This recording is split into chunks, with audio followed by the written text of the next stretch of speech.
Vamos a trabajar en este caso con el gráfico de esta función f de x igual seno de x sobre x para deducir algunas cuestiones que tienen que ver con límites de funciones trigonométricas, sobre todo cuando el argumento del seno tiende a 0. Fíjense que esta función no está definida para x igual 0, dado que, bueno, no puedo reemplazar aquí por 0. Y si uno quisiera calcular el límite para x tendiendo a 0 de esta expresión, tanto el numerador como el denominador son infinitésimos, es decir, que tienden a 0 los dos, entonces este límite se volvería indeterminado.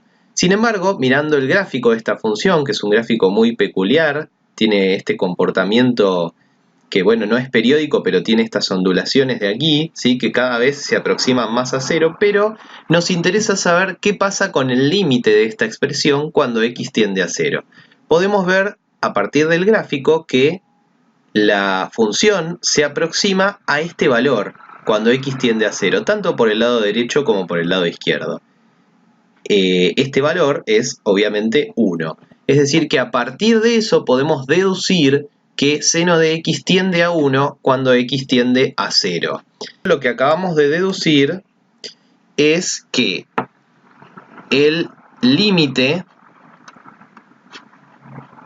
para x tendiendo a 0 de seno de x sobre x es 1. Y esto lo acabamos de deducir a partir del gráfico, así que vamos a tomarlo como un límite, que vamos a llamar un límite especial o límite notable. Es un resultado que vamos a utilizar mucho.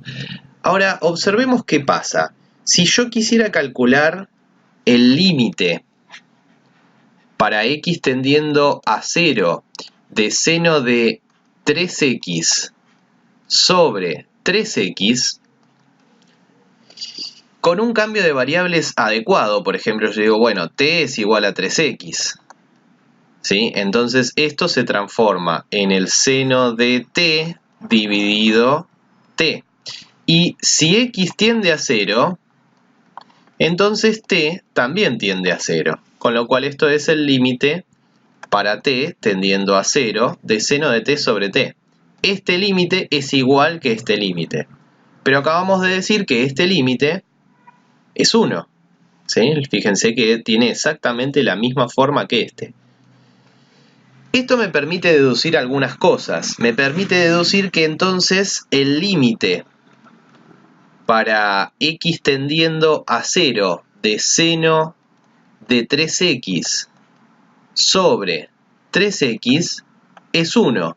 Pero si yo en lugar de 3x hubiera puesto 5x sobre 5x, este límite también era 1, dado que lo único que hacía era cambiar la variable por esta sustitución, ¿sí? Y el límite me iba a volver a caer en esto.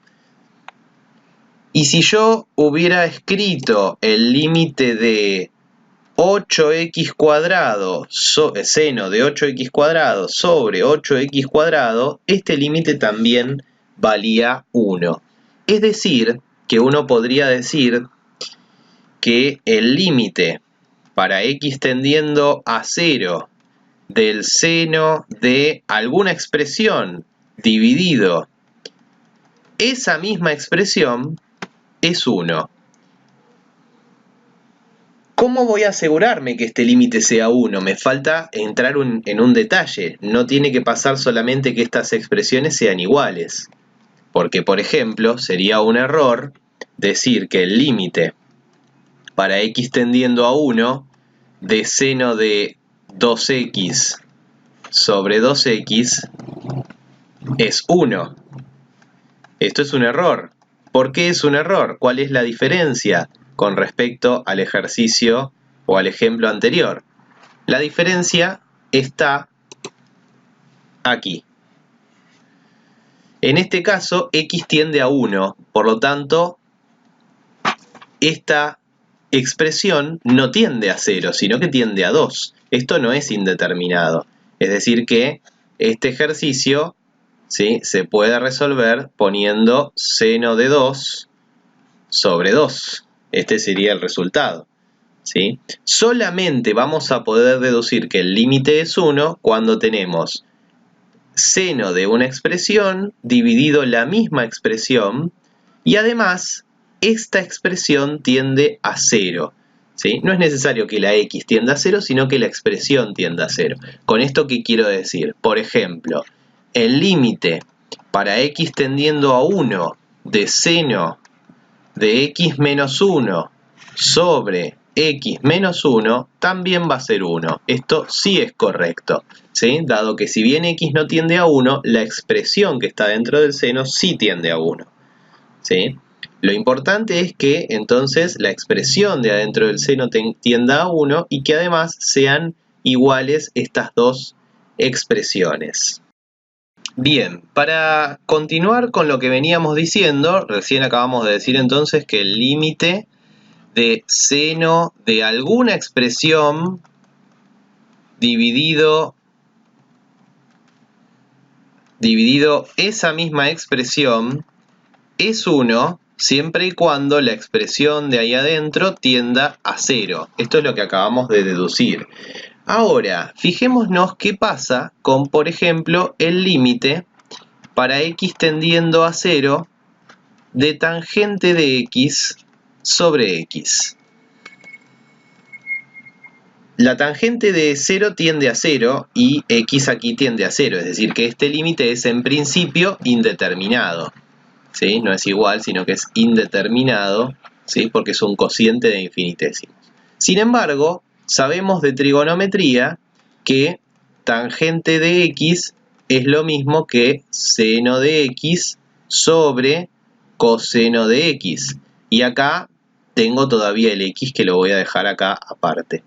Ahora bien, si nosotros escribimos esto a nuestra conveniencia, podemos poner el límite para x tendiendo a 0 de seno de x sobre x por 1 sobre coseno de x. Fijémonos que solamente estoy reacomodando las cuestiones acá, ¿sí? Los factores de abajo, x por coseno de x, los factores de arriba es seno de x, que aquí en este caso le agregué un 1 para que no me quede incompleta la fracción. Ahora bien, nosotros acabamos de deducir que esta partecita de acá tiende a 1. Entonces, si esta partecita de acá tiende a 1, quiere decir entonces que este límite nos queda el límite para x tendiendo a 0 de 1 sobre coseno de x, porque bueno, esto 1 sobre coseno de x por 1 es 1. Y esta partecita, este límite, si nosotros reemplazamos, coseno de 0 es 1. Es decir que este límite me dio 1. ¿Qué acabo de deducir acá?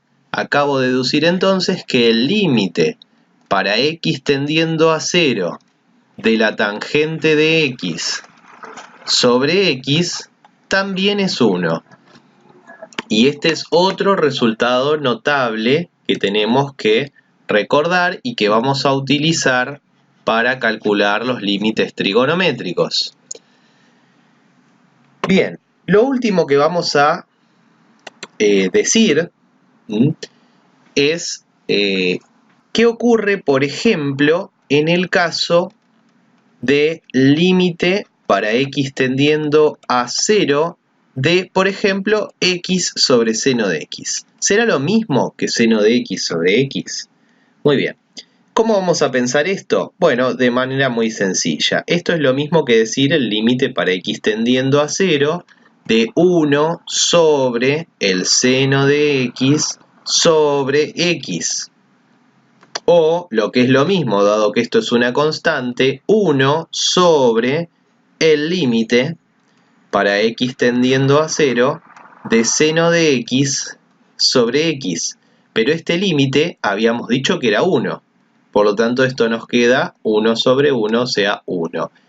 Es decir, que entonces esa conclusión que habíamos sacado nosotros, que el límite para x tendiendo a 0 de seno de x sobre x es 1, también se cumple si trabajamos con la inversa multiplicativa de esta función, o sea, con x sobre seno de x. Así que acá tenemos un nuevo resultado.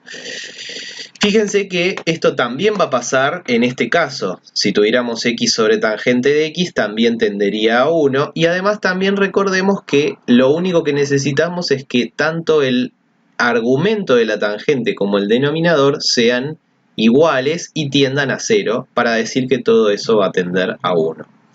Vamos a usar estos resultados para calcular algunos límites en algunos ejemplos a continuación.